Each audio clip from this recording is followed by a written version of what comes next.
Hey, hello everyone. Ed from New Haven, Connecticut here. Hope everybody is doing well. This video, I'm here to talk about the most recent VC meetup that took place once again in Buffalo, New York, courtesy of MGK Boston / Buffalo, where MGK resides, Mike resides. So once again, the get together was a few weeks ago in the middle of July. A great turnout, about 20 VCers or so. This is my second time going. It was, as always, there are a lot of videos out there being made right now about the recap of the weekend with photos and videos and records they bought. I'm going to share what I bought as well on this trip. But really, the best part of it is just being able to have this environment and setup where a lot of work goes into it, putting it together. So once again, thank you, Mike and your wife, Patty, for opening up your home to us and having us all come by and just act like silly music nerds for a couple of days and all get to hang out and have some laughs and have a great time and talk about music. So about 20 people or so came. I got to reconnect with folks I met last year for the first time, got to meet some new VCers this year as well, which was outstanding. And that's what it's all about. I think I watched Emma's video recently, Emma at 8 Vinyl Low, and she gives a very nice synopsis, and I just echo her sentiments about her description of the weekend and what it means to her. It certainly means the same thing to me, and it was just a wonderful shared experience across the board for all of us. So I had a fantastic time. So I got there on Thursday afternoon. Folks had already been there for a day or two, already done some record shopping. So I went to the second record store place, Black Dots. I'll show my vinyl in a few. But first off, I will say I was the recipient this year of one of the illustrious Colton Awards, which is right here. So the Colton Awards. So as part of our little get together, Mike has a bunch of categories that he puts out there for best whatever in the VC. So I, surprisingly, not surprisingly, I won for Best Laugh in the VC. So, and the story behind that is that when folks met me for the first time last year in Buffalo, when I'm on camera, I tend to be a little bit more serious, I guess, all business, as I've been told by a couple of VCers over the weekend. You're all business, Ed. You're so serious all the time. You should laugh a bit more on camera. Well, off camera, as my friends and family can attest, and the VCers now, I laugh a lot and giggle a lot about everything, sometimes even in opportune moments. So the bottom line is I have a rather, I guess some would say, I would say, an infectious, engaging laugh. Some might think different. But anyway, you certainly can't miss it, and you know when I'm in a room, because in the background I'm always laughing. So if you want to catch my laugh, feel free to watch some of the videos that have been put out there by other folks who attended this event. And if you hear that cackling in the background, that constant cackling and snickering, that's not the TV being on too loud. That's me chuckling it up and laughing and having a good time. So this is the Colton Award. So I won for Best Laugh in the VC. So thank you, Mike, for that. I appreciate that. And all the folks who voted me for this illustrious award. Thank you again. All right, so let's talk about some music. I met the folks later in the afternoon after they had done Revolver Records, so I never get there for that first go round. I fly into Buffalo, got in that Thursday afternoon, met folks at 40 Thieves, a local pub and bar, caught up, had some laughs, met some new VCers, and the next day is when we went to Black Dots Records, which a lot of folks have talked about and spoke very highly of, and I concur. I've said it before, and the folks heard me say it a million times there. Black Dots in Buffalo, their inventory is priced to move. Very, very cheap.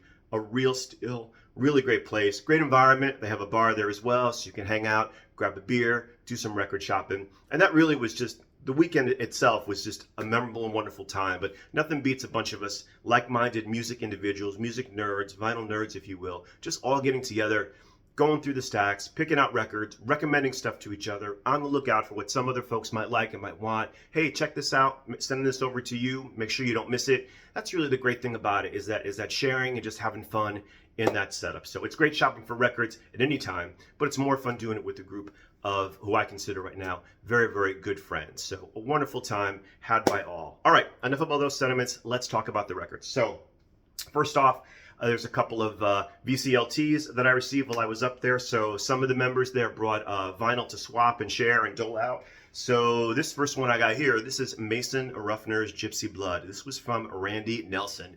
He asked me if I had this. I said I didn't. And I said, I think I remember this. So this was kind of like big at the time, right? Like 87, 88, it's all that kind of bluesy arena rock guitar kind of stuff. I remember the title track, but didn't remember much about anything else about this LP. I certainly remember that title song being on the radio a lot back in the day. And so I put it on, and I didn't bother reading the liner notes or checking the lyrics or anything, and I'm putting it on and moving around the house. And after like the third track, I'm like, this really sounds like Dave Edmunds. And sure enough, Dave Edmunds is all over this, and he produced it as well. So definitely a real listenable, bluesy rock record. And I didn't know anything about him or what he's done. So he's one of those musicians who's a guitarist for hire. He's played with, all the big wigs, Dylan and Ringo Starr and all that stuff. So he's no slouch. He's doing good, apparently. Good for him. So Mason Ruffner with Gypsy Blood. So thank you, Randy, for that. Also some VCLT brought by Vinyl Sean, who's a great guy. I watch his channel as well. He was a new attendee this year. So he brought a stack of Elvis, and immediately I perked right up. You're bringing a stack of Elvis Presley LPs.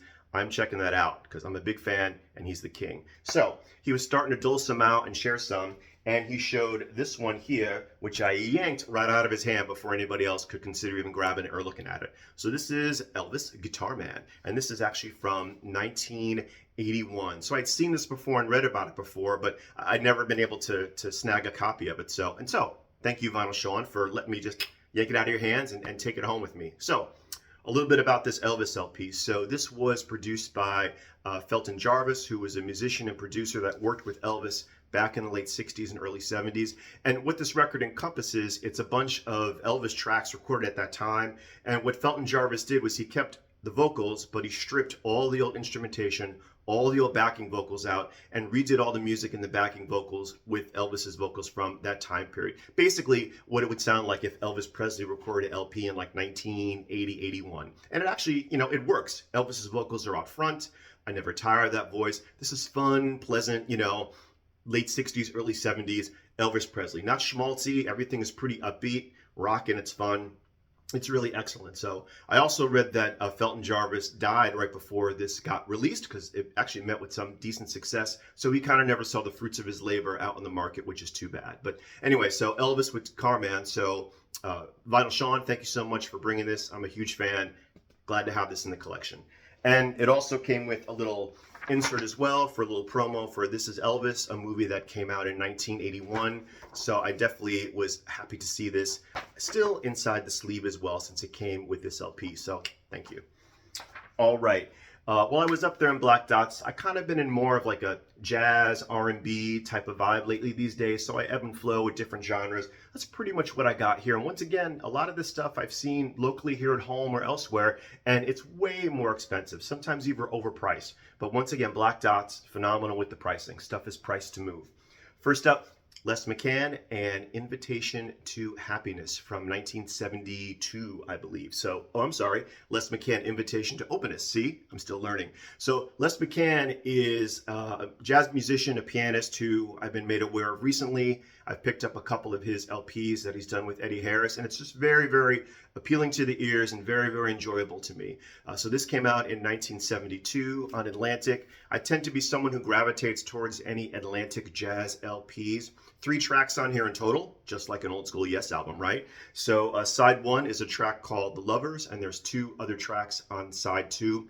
Once again, this is very, very easygoing, very accessible, very, very listenable jazz music. So you think for a 26-minute track it might get a little freaky deaky and some fusion in there. It really doesn't. There's a nice piano melody that Les McCann starts with, and the various jazz players do their solos around that and then circle back to the melody. Pretty basic stuff. Really, really good. Very listenable. Once again, Les McCann is a pianist, jazz pianist that I'm starting to discover more and get into. And this was only $3. $3. Can't beat that, right? Phenomenal. So Les McCann with Invitation to Openness. Really mellow, really accessible, definitely worth checking out. Another jazz and blues artist that I was happy to find that I haven't seen that much around lately is right here. And this is Alberta Hunter with Amtrak Blues from 1980. So I remember seeing this LP like a million years ago. I think I had a friend of mine who had this on CD like a million years ago. And Alberta Hunter, this is from 1980. She was 85 years old when she made this record. So once again, another story of another jazz and blues singer who recorded in the 20s to the 50s.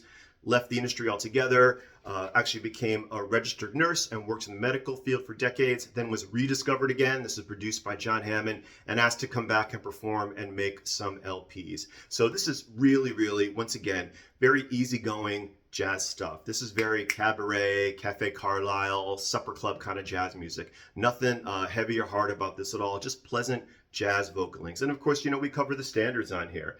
Nobody Knows You When You're Down and Out, A Good Man Is Hard to Find, Old Fashioned Love, Sweet Georgia Brown. Once again, real easy, great, pleasant jazz singing and vocalizations from Alberta Hunter. I can't believe she's 85 when she did this because her vocals are phenomenal. So a great record, once again, on the cheap. Also, I'm a big sucker for Atlantic Records, any Atlantic Mono stuff from like the late 40s, early 50s. And this is a compilation for Ruth Brown right here, once again in glorious Atlantic Mono. And so I took a look at it, and the pressing looks pretty clean and actually plays pretty well after I cleaned it up. So this is the best of Ruth Brown. Obviously, you can see it right here. So Ruth Brown, if you're unfamiliar, she pretty much was Atlantic Records' first major solo artist in the late 40s and early 50s, and pretty much saved them from bankruptcy at the time, if memory serves me correctly. Feel free to read about Ruth Brown on Wikipedia, etc. A phenomenal career, an advocate for like getting singers back their royalties and publishing, and advocating for those musicians that were taken advantage of during this time period of the 40s and 50s, where they didn't realize they were making a record and weren't going to make any money off of it. Classic Ruth Brown stuff. I have this stuff for years on other compilations. Not a dud track on here. And my favorite track is right up on top, Teardrops From My Eyes, which is just a great foot stomping Ruth Brown track. And I believe, if I may it correctly, I believe that it was Atlantic Records' first 45 RPM release. See, once again, useless musical knowledge we have in here at the VC that means nothing to nobody except all of us that met in Buffalo a couple weeks ago, and maybe some of the folks that are watching here. All right. Next, we have Ike and Tina Turner with Workin' Together. So this is the stellar period of Ike and Tina on the Imperial label. Any of the 3 or 4 LPs you get around this time frame from the late 60s, early 70s on Imperial are outstanding. This is the LP that really put them into the stratosphere because this has their cover version of Proud Mary on it. But once again, that's a great cover version, of course, and we all know it and associate it with them as well, in addition to CCR. But once again, say what you want about Ike Turner. He was a great arranger, producer, writer. So there's a boatload of great Ike Turner pen tracks on this LP, a couple of covers as well, a couple of Beatles covers. And actually they cover the Beatles' Let It Be, which ends the album, which was kind of interesting. You know, it's an okay song. It's fine. You hear it. I don't really need to hear it again, to be honest with you. But they kept the chorus the same, but all the verses, they made their own and made it more personal to them with what their experiences were in life and the music industry. So it was a very unique take on Let It Be, where they put in their own verses and made it more personable to them and their experiences, which I thought was pretty admirable. So it's a different listen on that track. And of course, the main track that's on here as well, also covered by Nina Simone, and it was written by Tina Turner's sister, is Funkier Than a Mosquito's Tweeta. Right, opening up side 2, a great rude, funky track written by Tina Turner's sister, also made famous by Nina Simone. So Ike and Tina Turner working together. Any of their 70s Imperial stuff you can get, late 60s, early 70s, I highly recommend you checking it out. It's phenomenal. And the pressing of this is great. I mean, some of these old school deep groove LPs just wear like iron. Fantastic. All right, also in that vein of R&B, this is Aretha Franklin with Young, Gifted, and Black from 1972. Excuse me.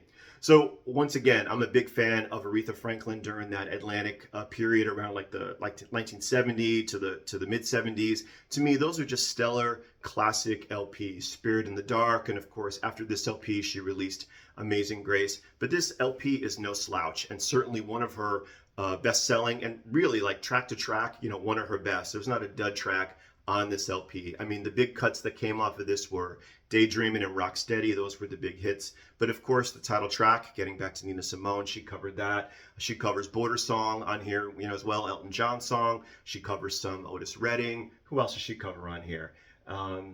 Let's see. Yeah, more Beatles. Did Not Blow Your Mind this time, the Delphonics. So once again, originals and covers on here, all done with like cream of the crop, you know, session musicians from the Atlantic stable, right? An excellent LP, classic Aretha Franklin, Young, Gifted, and Black from 1972, a phenomenal record. I did pick up a 12-inch, and once again, you always get the 12 inches from Prince for the B-side, and this is Prince and the Revolution with Let's Go Crazy. Once again, you know, $6. I mean, I've seen this out there for like stupid amounts of money here at home in Connecticut, but it's really all about the B-side, which is of course Erotic City, which as most folks know, a lot of the tracks on Prince had for many years were only available as B-sides of the 45s and 12 inches, and you couldn't get them in any other format. Now you can get them anywhere, but this is fantastic to have in a Prince 12-inch that I didn't have, and of course, it's all about getting it for Erotic City. Excellent. All right, I did buy one new record, so I had all those in my hand, and I was getting ready to check out, and Emma, Ain't Fine Alone Yet, Emma said to me, hey Ed, there's a whole bunch of Beths LP over there, the Beths, if you want to go check it out and see what's there. And so the Beths are a band from New Zealand that Emma turned me on to a while back with their current release, Straight Line Was a Lie, which is phenomenal. I love that record, I play it a lot, so great, fun, poppy, you know, indie punk pop from New Zealand. So Emma's like, go take a look if you want. So I'm literally ready to check out. I set these down. I walk over there. I flip them through, and I'm like, Emma, just yell out one of these, and I'll grab whatever one you yell out. And she started to go like, well, I like the debut, but then I like this one and that one. I'm like, Emma, just pick one right now. Let me know what you want, what I should get. And so I picked one out, and she recommended this one right here, which is their debut. Future Me Hates Me, the Beths from 2018. So once again, this is just chock full of great indie pop guitar licks. Just, you know, each song is more infectious than the one you previously heard. And like a lot of indie pop bands, you know, lyrically, you know, it's a very, to be blunt, it's a very sad album. It's very melancholy, just a lot of unsure of where life is going to go and where life is going to take you, how you feel about yourself now, how will I think of myself and look at myself in the future, hence the title, you know, Future Me Hates Me, that question, that concern. I mean, the song titles tell it all. Little Death and Happy Unhappy, Great No One, etc. But once again, you blend those melancholy, reflective lyrics with upbeat, catchy drums, guitar, bass tunes. It goes together so effortlessly and sounds so great. So Emma, thank you much. I'm loving this band a lot. Now I have the debut, I have the most recent release. I'll be sure to fill out all the blanks that are in between with the catalog that I need to pick up. So the Beths with Future Me Hates Me. So thank you, Emma, for that. All right, that's all that I have. Once again, thank you, Mike and Patty, for opening up your home to all of us coming in from all parts of the country, some folks overseas as well, to join in for the fun and shenanigans and silliness of the MGK annual VC meetup. You know, it really, you know, doing this, I've been doing this for a couple of years now, and you think, yeah, I'll make these silly videos, and like-minded people will watch them, we'll comment, we'll talk, we'll have fun. Never did I think in a million years I'd actually meet some of these folks in person and get to connect with them and chat with them.